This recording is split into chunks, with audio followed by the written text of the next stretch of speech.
ठीक है, तो अब हम बात करेंगे क्लिनिकल फीचर्स की। ठीक, क्लिनिकल फीचर्स के बाद हम एक चीज और डिस्कस करेंगे, क्या disc herniation heal on its own. ठीक है, हमें एमआरआई कब करानी चाहिए। ठीक, और हम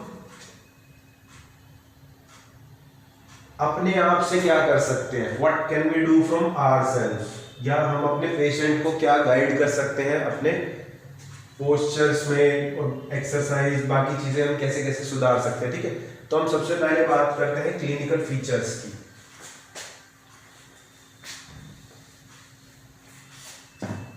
ठीक, क्लिनिकल फीचर्स में सबसे पहला आ जाता है हमारा बैक पेन। ठीक है, बैक पेन तो है ही है, बैक पेन के साथ हमें लेग पेन है या नहीं है।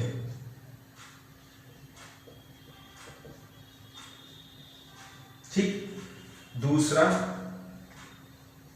सियाटिका। ठीक है, इसके बारे में हम एक चीज डिस्कस करते हैं। ठीक है, क्या कि सियाटिका जो है वो पहली चीज तो ये सिम्टम है, कोई सिम्टम है, डायग्नोसिस नहीं है। इट्स अ नर्व, ये एक नर्व है जो आपकी नर्व प्रेस हो रही है या इंपिंज हो रही है। ठीक है, बैक में या हिप में। ठीक है, तो जरूरी नहीं है कि सियाटिका जो है वो सिर्फ हमें डिस्क की ही इशू की वजह से हो। अगर हमारी पायरिफॉर्मिस मसल टाइट है या हमारी हिप में कोई और पैथोलॉजी है तो भी हमें सियाटिका इशू हो सकता है, सियाटिक नर्व पेन हो सकती है। ठीक है, और पायरिफॉर्मिस मसल हमारी जरूरी नहीं है कि टाइट हो तो ही दिक्कत होगी। अगर पायरिफॉर्मिस मसल लूज है, नॉर्मल लेंथ से ज्यादा है, तो भी हमें ये प्रॉब्लम क्रिएट कर सकती है सियाटिक पेन की। ठीक है, तो हर पायरिफॉर्मिस सिंड्रोम में मसल को स्ट्रेच करना is not mandatory every time. हमें उसको जज करना पड़ेगा कि वो टाइट है या लूज है। ठीक है, तो sciatica S1, L5, L2, L3। ठीक है, अब हम बात करते हैं कि किस किस जगह पे हमें कैसा कैसा पेन मिलता है। अगर हमारा S1 नर्व रूट गड़बड़ हो रहा है तो हमें क्या होगा, अगर हमारा L2, L3 गड़बड़ है तो क्या होगा, और L5 गड़बड़ है तो क्या होगा, या किस एरिया में से पेन आ रहा है तो हम कैसे जज कर सकते हैं कि हमारा कौन सा नर्व रूट अफेक्टेड हो सकता है। ठीक है, जैसे L2, L3 है, अगर इनमें L3 नर्व रूट गड़बड़ होती है तो हमें फ्रंट ऑफ द थाई में पेन आ सकता है। ठीक है, L4, L5 नर्व रूट गड़बड़ है और L5 प्रेस हो रहा है तो हमें एंटीरोलेटरल एस्पेक्ट ऑफ लेग में पेन आ सकता है। और अगर हमारा L5S1 में S1 नर्व रूट गड़बड़ है तो पोस्टीरोलेटरल एस्पेक्ट ऑफ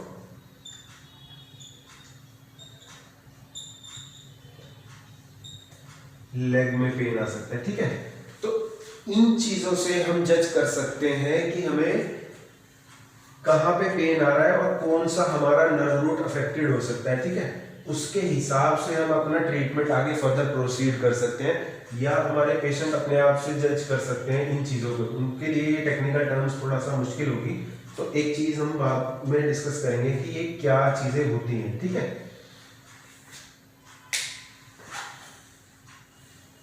ठीक, अब हम बात करते हैं क्या डिस्क हर्निएशन अपने आप से हील हो सकता है।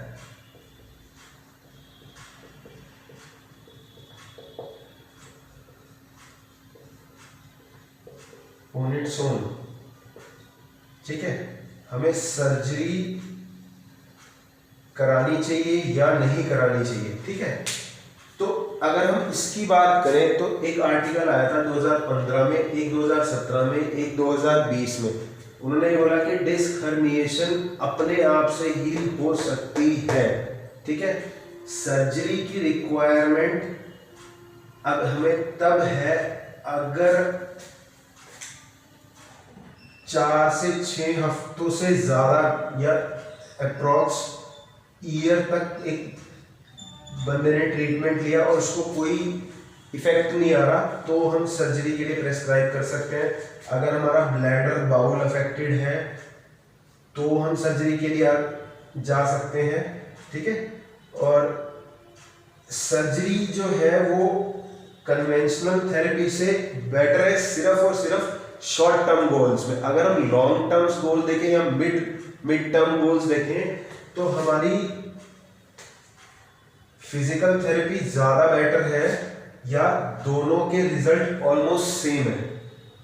तो सर्जरी सिर्फ और सिर्फ हमें शॉर्ट टर्म गोल्स में बेटर कर सकती है, पेन में, दैट्स इट, ठीक है। तो अब हम डिस्कस करेंगे कि हम खुद से क्या कर सकते हैं,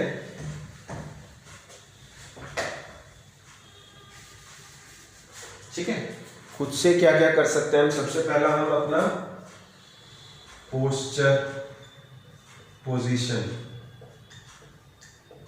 ठीक है, पहली चीज। दूसरी चीज एक्सरसाइज। तीसरा लाइफस्टाइल मॉडिफिकेशन,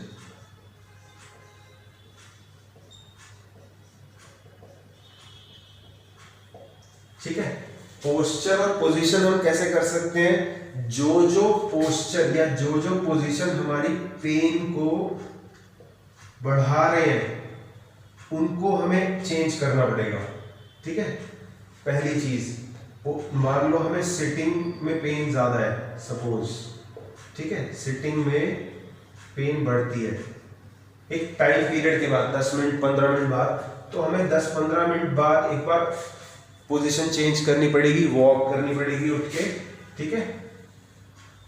कंटिन्यूअस एक ही पोजीशन को अवॉइड करना है, ठीक है, पोजीशन चेंज करते रहना है।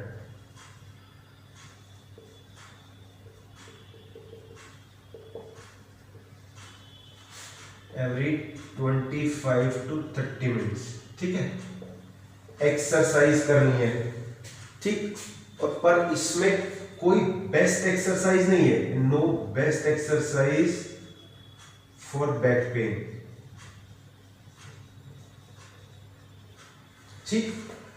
किसी पर्सन को प्रोट्रूजन है या एक्सट्रूजन है, किसी दो बंदों को, तो उनकी दोनों की एक्सरसाइज सेम भी हो सकती है और डिफरेंट भी हो सकती है, ठीक है। लाइफस्टाइल मॉडिफिकेशन में अल्कोहल अवॉइड करना है, avoid alcohol, smoking, weight reduction, ठीक है।